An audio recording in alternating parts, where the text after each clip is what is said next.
Hi, good morning. ಹೇಗಿದ್ದೀರಾ? ಚೆನ್ನಾಗಿದ್ದೀರಾ? ಏನು ಮಾಡ್ತಾ ಇದ್ದೀರಾ? ಓದ್ತಾ ಇದ್ದೀರಾ? ಪುಸ್ತಕ ಏನಾದರೂ ಕೈ ಸಿಗ್ತವಾ? ಓಕೆ. ಏನೇನು ಸೆಕೆಂಡ್ ಸೆಮಿಸ್ಟರ್ನ ಕಾನ್ಸೆಪ್ಟ್ನಲ್ಲಿ ಇದ್ದೀರಾ? ಅದಕ್ಕೆ ಸಂಬಂಧಪಟ್ಟಂತೆ ಥರ್ಡ್ ಚಾಪ್ಟರ್ನಲ್ಲಿ ವಿಷಯಗಳನ್ನು ನಾನು ಕಳೆದ ಕ್ಲಾಸ್ಗಳಿಂದ ನಿರಂತರವಾಗಿ ಸುಮಾರು 30 ಕ್ಲಾಸ್ಗಳು ಆದವು ಈಗ. ಸೊ ಇವತ್ತು the merits of joint family, ಅವಿಭಕ್ತ ಕುಟುಂಬದ ಅನುಕೂಲತೆಗಳೇನು, ಗುಣಗಳೇನು ಅನ್ನೋದ್ರ ಬಗ್ಗೆ ಮಾತಾಡೋಣ.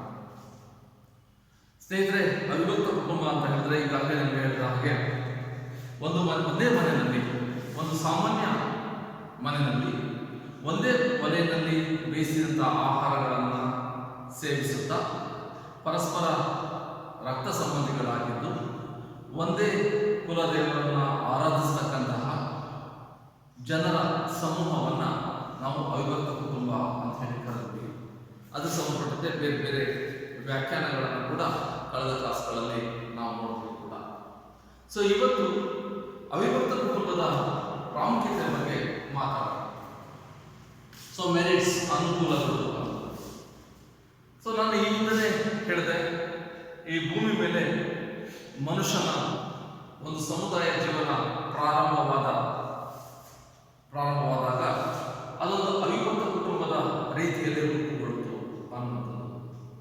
ಯಾಕಂತ ಹೇಳಿದ್ರೆ ಮನುಷ್ಯ ಒಂದೊಮ್ಮೆ ಅಲೆಮಾರಿಯಾಗಿದ್ದ, ತನ್ನ ಆಹಾರಕ್ಕಾಗಿ ಮತ್ತು ತನ್ನ ಸಾಕು ಪ್ರಾಣಿಗಳ ಮೇವಿಗಾಗಿ ಒಂದು ಪ್ರದೇಶದಿಂದ ಮತ್ತೊಂದು ಪ್ರದೇಶಕ್ಕೆ ಆತ ಅಲ್ದಾಡ್ತಾ ಇದ್ದ. ಅಂತಹ ಒಬ್ಬ ಮನುಷ್ಯ ಆತನಿಗೆ ಕೃಷಿ ಬಗ್ಗೆ ತಿಳಿದ ನಂತರದಲ್ಲಿ ಒಂದು ಕಡೆ ನೆಲೆ ನಿಂತು ಜೀವನವನ್ನು ಮಾಡಲಿಕ್ಕೆ ಶುರು ಮಾಡ್ತಾನೆ. ಪರಿಣಾಮವಾಗಿ ತನ್ನದೇ ಮನೆ, ತನ್ನದೇ ಕುಟುಂಬ, ತನ್ನ ಸಮುದಾಯವನ್ನು ಆತ ಸೃಷ್ಟಿಸಿಕೊಳ್ತಾನೆ.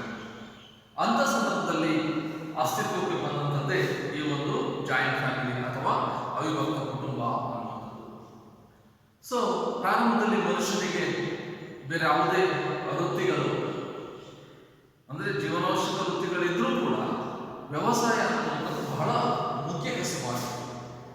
ಅದು ಜೀವನಾಧಾರವಾಗಿದೆ. ಇವತ್ತಿಗೂ ಕೂಡ ಮನುಷ್ಯರಿಗಾಗಿರಲಿ, ಪ್ರಾಣಿಗಾಗಿರಲಿ, ನೀವು ಚಂದ್ರ ಗ್ರಹಕ್ಕಾದ್ರೂ ಹೋಗಿ, ಮಂಗಳ ಗ್ರಹಕ್ಕಾದ್ರೂ ಹೋಗ್ಲಿ, ಯಾರು ಎಲ್ಲಿಗೆ ಹೋದರೂ ಕೂಡ ಆಹಾರ ಇಲ್ಲದೆ ಮನುಷ್ಯ ಬದುಕಲಿಕ್ಕೆ ಸಾಧ್ಯತೆ ಇಲ್ಲ.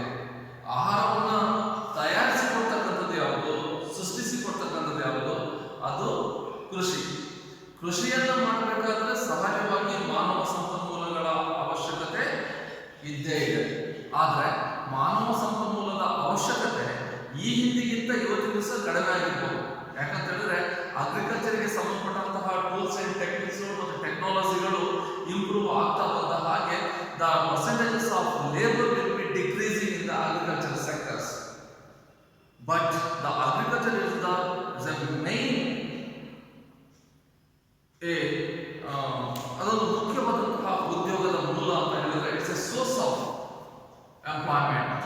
Agriculture is one of the main source of the employment. Because of that, even today also more than 52% people are involving in the directly or indirectly in the agricultural sectors, and we get the 37% of the national income by the agriculture sectors. So that's why the agriculture is a very important employment source in India. ಅಲ್ವಾ? ಭಾರತ ಅನ್ನುವಂಥದ್ದು ಕೃಷಿ ಪ್ರಧಾನವಾದಂಥ ರಾಷ್ಟ್ರ. So ಇಂತಹ ಕೃಷಿಯನ್ನು ನಡೆಸಲಿಕ್ಕೆ ದೊಡ್ಡ ಕುಟುಂಬಗಳ ಅವಶ್ಯಕತೆ ಇತ್ತು. ಯಾಕೆ ಅಂತ ಹೇಳಿದ್ರೆ ಕೃಷಿ ಅನ್ನುವಂಥದ್ದು ಹೆಚ್ಚು ಶ್ರಮಿಕರನ್ನು ಬಯಸ್ತಾ ಇತ್ತು, ಹೆಚ್ಚು ಶ್ರಮವನ್ನು ಬಯಸ್ತಾ ಇತ್ತು. ಆ ರೀತಿಯಾದಂತಹ ಶ್ರಮ ಮೂಲ ಅಂದ್ರೆ ಕೆಲಸಗಾರರು ತಮ್ಮ ಮನೆಯಲ್ಲೇ ಇದ್ರೆ ನಮಗೆ ಲಾಭ ಜಾಸ್ತಿ ಅನ್ನುವಂತಹ ಕಾರಣಕ್ಕೋಸ್ಕರ ಕುಟುಂಬದ ಸಂಖ್ಯೆಯೂ ಕೂಡ ದೊಡ್ಡದಾಗ್ತಾ ಇತ್ತು.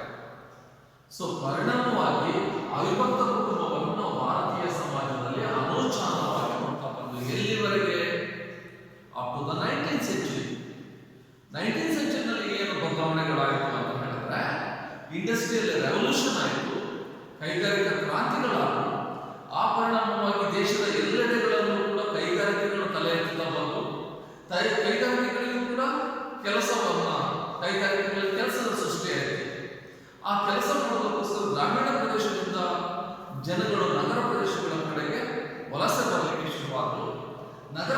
ದೇಶಗಳಲ್ಲಿ ಇಂತಹ ದೊಡ್ಡ ದೊಡ್ಡ ಅವಿಭಕ್ತ ಕುಟುಂಬಗಳನ್ನ ಸಾಕ್ತಕ್ಕಂಥದ್ದು, ನಡೆಸಿಕೊಂಡು ಹೋಗ್ತಕ್ಕಂಥದ್ದು ಸಾಧ್ಯ ಆಗದೇ ಇರತಕ್ಕಂತಹ ಸ್ಥಿತಿ.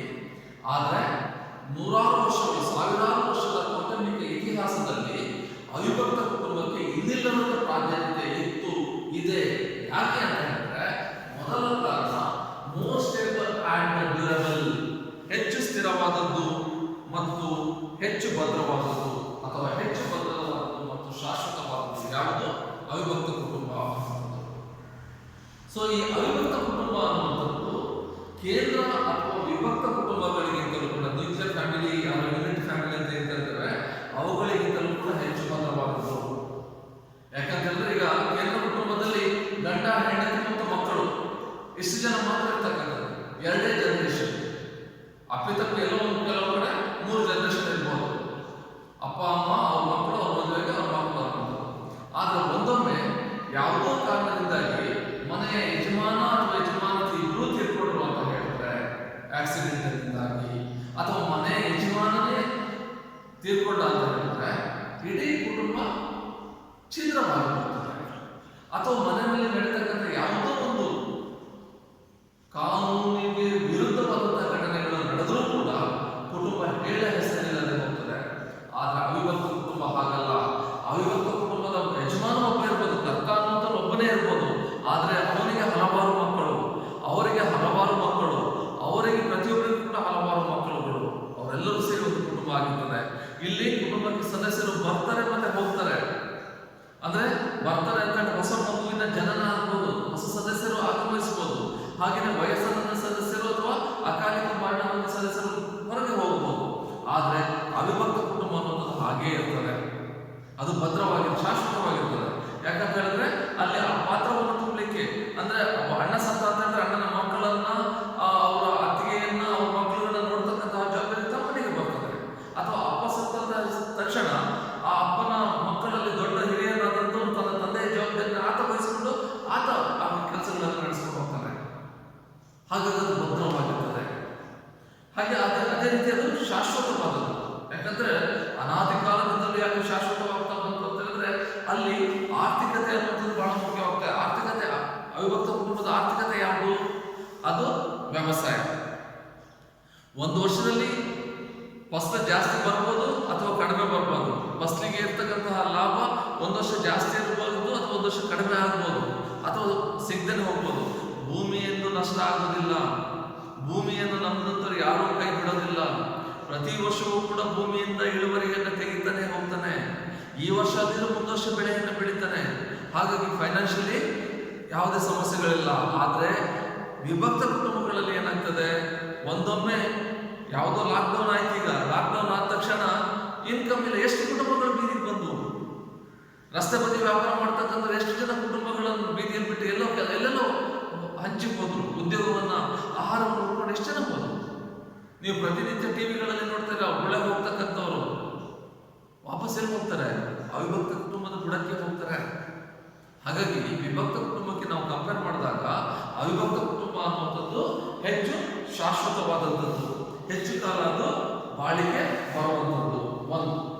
ಎರಡನೇದು helpful to the economic progress. Helpful to the economic progress ಅನ್ನೋದು ಅಂದ್ರೆ ಆರ್ಥಿಕ ಪ್ರಗತಿಗೆ ಸಹಾಯಕ. ಯಾವುದು? ಅವಿಭಕ್ತ ಕುಟುಂಬ ಅನ್ನೋದು. ಸೊ ಒಂದು ಕುಟುಂಬದಲ್ಲಿ ಎಷ್ಟೇ ಜನ ಸದಸ್ಯರಿದ್ರೂ ಕೂಡ ಆ ಜನರುಗಳಿಗೆ ಅಥವಾ ಸದಸ್ಯರುಗಳಿಗೆ ಆಹಾರ, ವಸತಿ, ಉಡುಪುಗಳಂತಹ ತೀರಾ ಅಗತ್ಯವಾದ ವಸ್ತುಗಳನ್ನು ಪೂರೈಸುವಂತಹ ಹೊಣೆಗಾರಿಕೆಯನ್ನ ಅವಿಭಕ್ತ ಕುಟುಂಬ ವಹಿಸಿಕೊಂಡಿರ್ತದೆ. ತನ್ನ ಕುಟುಂಬದ ಪ್ರತಿಯೊಬ್ಬ ಸದಸ್ಯನಿಗೂ ಕೂಡ ಬೇಕಾದಂತಹ ಮೂಲಭೂತ ಸೌಲಭ್ಯಗಳನ್ನು ಒದಗಿಸಿಕೊಡ್ತಕ್ಕಂಥದ್ದು ಕುಟುಂಬದ ಯಜಮಾನನ ಆದ್ಯ ಕರ್ತವ್ಯವಾಗಿರ್ತದೆ. ಆ ಜವಾಬ್ದಾರಿಯನ್ನು ಆತ ಯಶಸ್ವಿಯಾಗಿ ನಿರ್ವಹಿಸ್ತಾನೆ ಕೂಡ. ಆದರೆ ವಿಭಕ್ತ ಕುಟುಂಬಗಳಲ್ಲಿ ನಾವು ಆ ರೀತಿಯಾದಂತಹ ಜವಾಬ್ದಾರಿಯನ್ನು ವಹಿಸಿಕೊಳ್ಳಕ್ಕೆ ಸಾಧ್ಯನೇ ಆಗುವುದಿಲ್ಲ.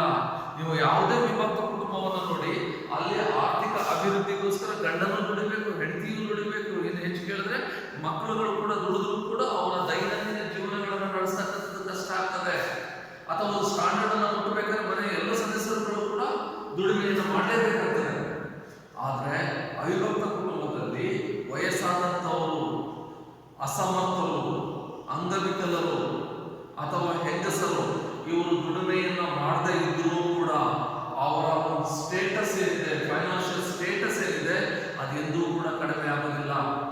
ಅವರು ಬೇಕಾದಂತ ಮೂಲಭೂತ ಅವಶ್ಯಕತೆಗಳನ್ನು ಅವರು ಹೇಗೆ ಇರಲಿ, ಯಾವ ಪರಿಸ್ಥಿತಿಯಲ್ಲಿ ಇರಲಿ, ಆ ಕುಟುಂಬದ ಬೇರೆ ಸದಸ್ಯರು ತಮ್ಮ ಜವಾಬ್ದಾರಿಯನ್ನು ಹೊಂದ್ಕೊಂಡು ಅವರಿಗೆ ಬೇಕಾದಂತ ಮೂಲಭೂತ ಸೌಕರ್ಯಗಳನ್ನೆಲ್ಲವನ್ನು ಒದಗಿಸಿಕೊಡ್ತಕ್ಕಂತಹ ಒಂದು ಸೆಕ್ಯೂರಿಟಿ ಈ ಒಂದು ಅವಿಭಕ್ತ ಕುಟುಂಬಗಳಲ್ಲಿ ಇರ್ತದೆ ಅಂತ ಹೇಳಿದ್ರೆ ಇದು ತಪ್ಪಾಗೋದಿಲ್ಲ. ಸೊ ಇದು ಅಂದ್ರೆ ಈ ಅವಿಭಕ್ತ ಕುಟುಂಬ ಅನ್ನುವಂಥದ್ದು ಯಾವುದೇ ದೇಶದ ಆರ್ಥಿಕ ಪ್ರಗತಿಗೆ ಅತ್ಯಂತ ಅಗತ್ಯವಾಗಿರ್ತಕ್ಕಂಥದ್ದು. ನಾನು ಆಗಲೇ ಹೇಳಿದೆ, ಕೃಷಿಗೆ ಸಂಬಂಧಪಟ್ಟಂತೆ 52% ಜನಗಳು ಅಂದ್ರೆ ಭಾರತದ ಅರ್ಧಕ್ಕಿಂತ ಹೆಚ್ಚಿನ ಜನಗಳು ಕೃಷಿ ಚಟುವಟಿಕೆ ತಮ್ಮನ್ನು ತೊಡಗಿಸಿಕೊಂಡಿದ್ದಾರೆ. ನೀವು ಗಮನಿಸಬಹುದು, ಪ್ರಪಂಚದ ಬೇರೆ ಬೇರೆ ರಾಷ್ಟ್ರಗಳ ಆರ್ಥಿಕ ಸ್ಥಿತಿಗಳು ಹದಗೆಟ್ಟುಬಿಟ್ಟು ಅಲ್ಲಿ ಒಂದು ಇನ್ಫ್ಲೇಷನ್ಸ್ಗಳು ಜಾಸ್ತಿ ಆಗಿಬಿಟ್ಟು ಜನರು ಬೀದಿಗೆ ಬಂದು ನಿಂತಿದ್ದಾರೆ. ಆದರೆ ಭಾರತದಂತಹ ಇಷ್ಟು ದೊಡ್ಡ ರಾಷ್ಟ್ರ, ಇಷ್ಟೊಂದು ಜನಸಂಖ್ಯೆ ಹೊಂದಿರತಕ್ಕಂಥ ರಾಷ್ಟ್ರ ಇವತ್ತು ಕೂಡ ಫೈನಾನ್ಷಿಯಲಿ ಅದು ಸ್ಟೇಬಲ್ ಆಗಿದೆ ಅಂತ ಹೇಳಿದ್ರೆ, ಇತ್ತೀಚಿನ ದಿವಸಗಳಲ್ಲಿ ಅಲ್ಲಾಡ್ತಾ ಇದೆ, ಇಲ್ಲ ಅಂತ ಹೇಳೋದಿಲ್ಲ, ಅದು ಸ್ಟೇಬಲ್ ಆಗಿತ್ತು ಅಂತ ಅನ್ನೋದಾದ್ರೆ ಅದಕ್ಕೆ ಕಾರಣ ಈ ಒಂದು ಅಗ್ರಿಕಲ್ಚರ್ ಸೆಕ್ಟರ್ ಅಥವಾ ಪ್ರೈಮರಿ ಸೆಕ್ಟರ್ ಅಂತ ಕರೀತಾರೆ, ಪ್ರಾಥಮಿಕ ವಲಯ ಅಂದ್ರೆ ಕೃಷಿ ವಲಯ ಏನಿದೆ ಅದರಲ್ಲಿ ಇರ್ತಕ್ಕಂತಹ ಒಂದು ಆದ್ಯತೆ, ಅದು ಈ ಒಂದು ಆರ್ಥಿಕ ಪ್ರಗತಿಗೆ ಸಹಾಯವನ್ನು ಮಾಡ್ತಾ ಇದೆ ಅನ್ನೋದು. ಹಾಗೆಯೇ ಕೃಷಿಕ ಸಮುದಾಯಗಳಿಗೆ ಅವಿಭಕ್ತ ಕುಟುಂಬ ಹೆಚ್ಚಿನ ಶ್ರಮಜೀವಿಗಳನ್ನು ಒದಗಿಸುವಂತಹ ಒಂದು ಸಾಧನ. ಈಗಾಗಲೇ ಹೇಳಿದ ಹಾಗೆ ಯಾಕೆ ಅವಿಭಕ್ತ ಕುಟುಂಬ ಸೃಷ್ಟಿಯಾಯಿತು ಅಂತ ಹೇಳಿದ್ರೆ ಅದಕ್ಕೆ ಕಾರಣ ಕೃಷಿ ಪ್ರಧಾನವಾದಂತಹ ಆರ್ಥಿಕ ವ್ಯವಸ್ಥೆ ಇರತಕ್ಕಂಥದ್ದು. ಹಾಗೆಯೇ ಭಾರತದಲ್ಲಿರ್ತಕ್ಕಂತಹ ಬಹುತೇಕರಿಗೆ 10%ಕ್ಕಿಂತ ಹೆಚ್ಚಿಗೆ ಜನಗಳಿಗೆ ಉದ್ಯೋಗದಾತರು ಯಾರು ಅಂತ ಹೇಳಿರೋದು ಕೃಷಿ ವಲಯ ಅಂತ. ಹಾಗಾಗಿ ಕೃಷಿಯನ್ನು ನಂಬಿ ಯಾರೂ ಕೂಡ ಕೆಟ್ಟಿಲ್ಲ, ಕೃಷಿಯನ್ನು ನಂಬಿ ಯಾರೂ ಕೂಡ ಕೆಟ್ಟಿಲ್ಲ. ಸೊ ಕೃಷಿ ಅನ್ನುವಂಥದ್ದು ಅವರೆಲ್ಲರಿಗೂ ಕೂಡ ಉದ್ಯೋಗಗಳನ್ನು ಒದಗಿಸಿದೆ, ಅವರಿಗೆ ಸೌಕರ್ಯಗಳನ್ನು ಕೊಟ್ಟಿದೆ. ನೀವು ನೋಡ್ತೀರಾ, ಇವತ್ತಿನ ನಮ್ಮ ಗ್ರಾಮೀಣ ಪ್ರದೇಶದಲ್ಲಿರ್ತಕ್ಕಂಥ ರೈತರುಗಳನ್ನು ನೀವು ಗಮನಿಸಬಹುದು. ಸೊ ಅವ್ರೇನು ಹೇಳ್ತಾರೆ, ಹೇಗಿದೆ ಈ ಸರಿ ಅಂತಂದ್ರೆ, ಏನ್ ಸರ್ ಹೋದ ಸರಿಗಿಂತ ಅರ್ಧದಷ್ಟು ಫಸಲಿಲ್ಲ. ಈಗ ನಿಮ್ಮ ಮನೆಯಲ್ಲೇ ನೀವು ಗಮನಿಸ್ಬೋದು, ಅಪ್ಪ ಹೇಳ್ತಾ ಇರ್ತಾರೆ ತೋಟಕ್ಕೆ ಹೋಗೋದ್ರೆ ಈ ಸರಿಗೆ ಹೋದ ಸರಿಗಿಂತ ಅರ್ಧದಷ್ಟು. ಸೊ ಈ ರೀತಿ ಹೋದ ಸರಿಗಿಂತ ಅರ್ಧದಷ್ಟು ಅಂತ ಹೇಳಿ ಶುರು ಮಾಡಿ ಕನಿಷ್ಠ ನನಗೆ ಗೊತ್ತಿದ್ದಾಗ 10-15 ವರ್ಷಗಳ ಮೇಲಾಯಿತು.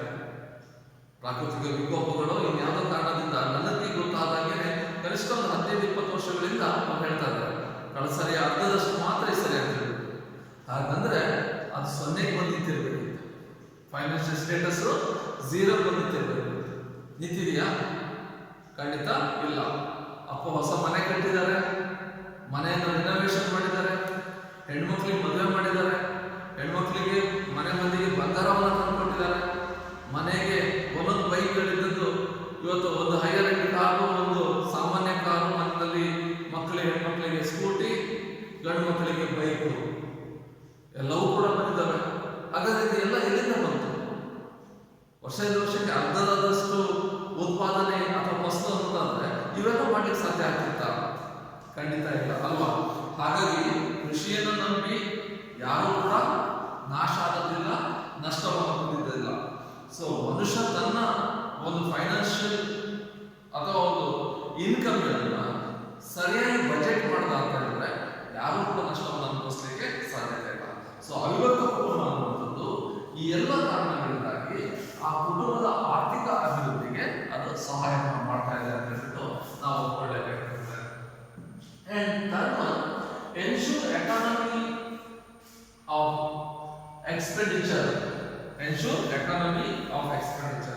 ಖರ್ಚಿನ ಉಳಿತಾಯವನ್ನು ಕೂಡ ಇದು ಮಾಡ್ತಿದೆ ಯಾವುದು ಅವಿಭಕ್ತ ಕುಟುಂಬ.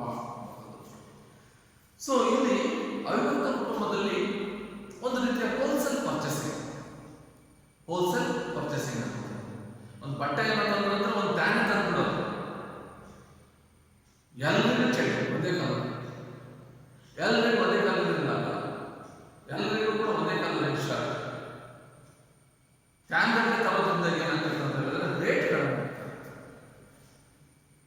ಜೋಕಲ್ಲ ಇರ್ತಕ್ಕಂಥ ವಿಷಯ. ಅದೇ ರೀತಿ ಈ ಬುಕ್ಸ್ಗಳು ಅವು ಪರ್ಚೇಸ್ ಈಗ ಫ್ರೀ ಕೊಡ್ತಾರೆ ಬಿಡಿ.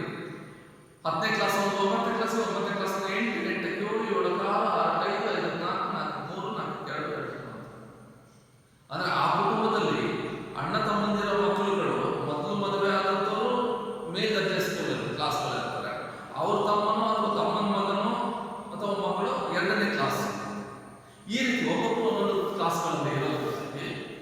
ಸರಿ ಒಬ್ಬರಿಗೆ ಪಾಠ ಪುಸ್ತಕ ಅಂತಂದ್ರೆ ಸಾಕು, ಅದು ಸುಮಾರು ಒಂದು 4-5 ತಲೆಮಾರಿಗೆ ಬರ್ತಕ್ಕಂಥ ಅಷ್ಟು ವ್ಯಾಪಾರ ಮಾಡ್ತಾರೆ.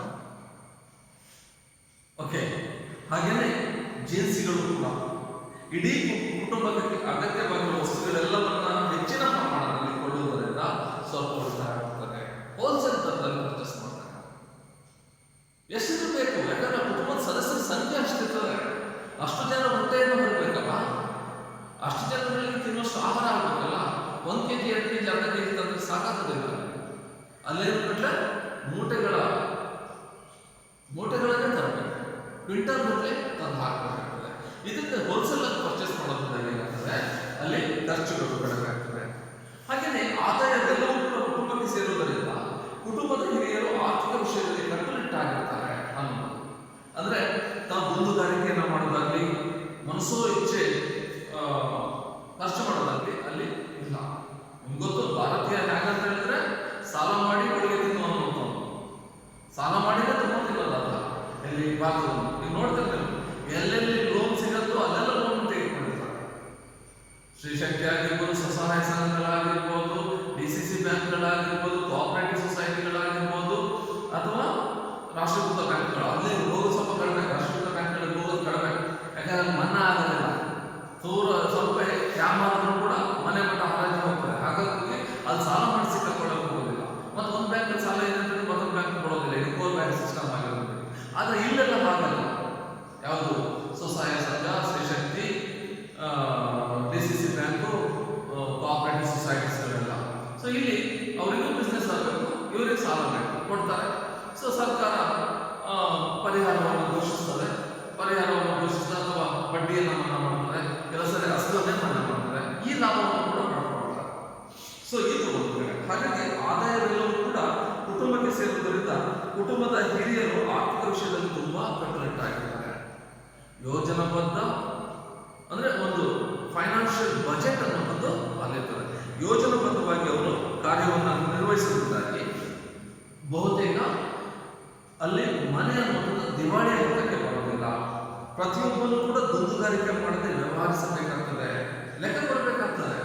ಮನೆ ಯಜಮಾನನು ಕೂಡ ಮನೆಯ ಇತರ ಸದಸ್ಯರಿಗೆ ಆತ ಬದ್ಧನಾಗಿರ್ಬೇಕಾಗ್ತದೆ.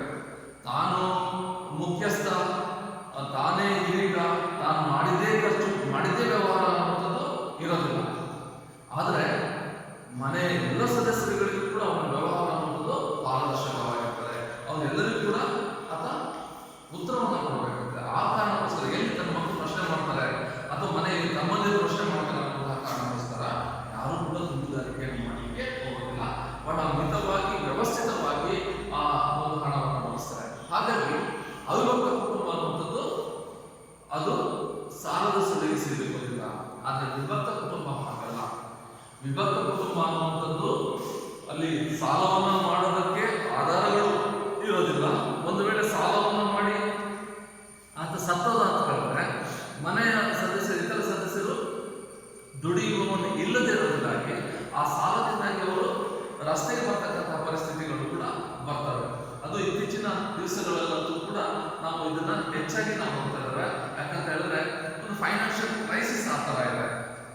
ಮನೆ ಯಜಮಾನ ಯಾವುದೋ ಒಂದು ವ್ಯವಹಾರದಿಂದಾಗಿ ಸಾಲ ಮಾಡಿ ಬಿಸ್ನೆಸ್ ಮಾಡ್ತಾ ಇರ್ತಾರೆ. ಆತ ಇರುವವರೆಗೂ ಬಿಸ್ನೆಸ್ಗಳು ನಡೀತಾ ಇರ್ತದೆ, ಬೇಕಾದಷ್ಟು ನಾವು ನೋಡ್ತಾ ಇದ್ದೇವೆ. ಆದರೆ ಆಕಸ್ಮಿಕವಾಗಿ ಆತ ಸತ್ತೋದ ಅಂತ ಹೇಳಿದ್ರೆ ಆಗ ಎಲ್ಲರೂ ಕೂಡ ಬಂದು ತಮ್ಮ ಸಾಲದ ವಾಪಸ್ ಕೊಡಿ ಅಂತ ಕೇಳಿದ್ರೆ ಮನೆ ಸದಸ್ಯರು ಏನ್ ಮಾಡಬೇಕಾಗ್ತದೆ? ಒಂದು ಮಿನಿಮಮ್ ನಾಲೆಡ್ಜ್ ಏನಪ್ಪ ಅಂತ ಹೇಳಿದ್ರೆ ನಮ್ಮ ರಿಸರ್ವ್ ಬ್ಯಾಂಕ್ ಕೂಡ ನಡೀತಾ ಇರೋದು ಜನಗಳು ಅದರಲ್ಲಿ ನಂಬಿಕೆ ಇಟ್ಟಿರೋದ್ರಿಂದಾಗಿ, ನಂಬಿಕೆ ಇಟ್ಟು ತಮ್ಮ ಹಣವನ್ನು ಡಿಪಾಸಿಟ್ ಮಾಡಿದ್ದಾರೆ.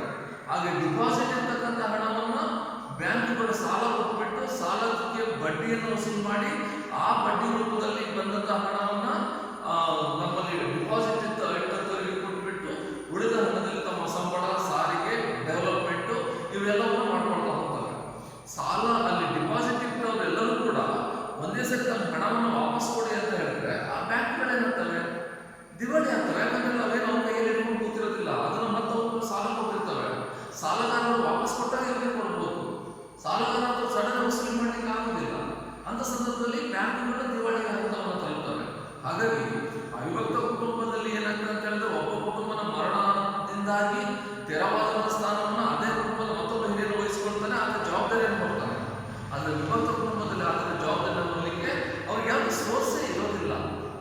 ಸೊ ಅಂಥ ಸಂದರ್ಭದಲ್ಲಿ ಯಜಮಾನ ಸತ್ತೋದು ಅಂತ ಹೇಳಿದ್ರೆ ಮನೆ ಮಂದಿಯಲ್ಲವರೆಲ್ಲ ಬೀದಿಗೆ ಬರ್ತಾರೆ. ಯಾಕಂದ್ರೆ ಬ್ಯಾಂಕ್ನವರು ಆಸ್ತಿ ಪಾಸ್ತಿಗಳನ್ನು ತೆಗೆದುಕೊಂಡು ಹೋಗ್ತಾರೆ, ಸಾಲವನ್ನು ತಂದುಕೊಂಡು ಸಾಲದ ರೂಪದಲ್ಲಿ ಬೇರೆ ವಸ್ತುಗಳನ್ನು ತೆಗೆದುಕೊಂಡು ಹೋಗೋದು, ಒಟ್ಟಾರೆಯಾಗಿ ಉಳಿದಂಥವ್ರು ಏನಂತಾರೆ ಆದಿ ಬೀದಿಗೆ ಬರುವಂಥ ಪರಿಸ್ಥಿತಿ ಇರ್ತದೆ. ಹಾಗೆಯೇ ಇನ್ನಷ್ಟು ಅದರ ಒಂದು ಅನುಕೂಲತೆಗಳಿದ್ದಾವೆ, ಗುಣಗಳಿದ್ದಾವೆ, ಮೆರಿಟ್ಸ್ ಇದ್ದಾವೆ. ಅದನ್ನ ನೆಕ್ಸ್ಟ್ ಕ್ಲಾಸ್ಗಳಲ್ಲಿ ನಾವು ಮಾತಾಡೋಣ. ಧನ್ಯವಾದ.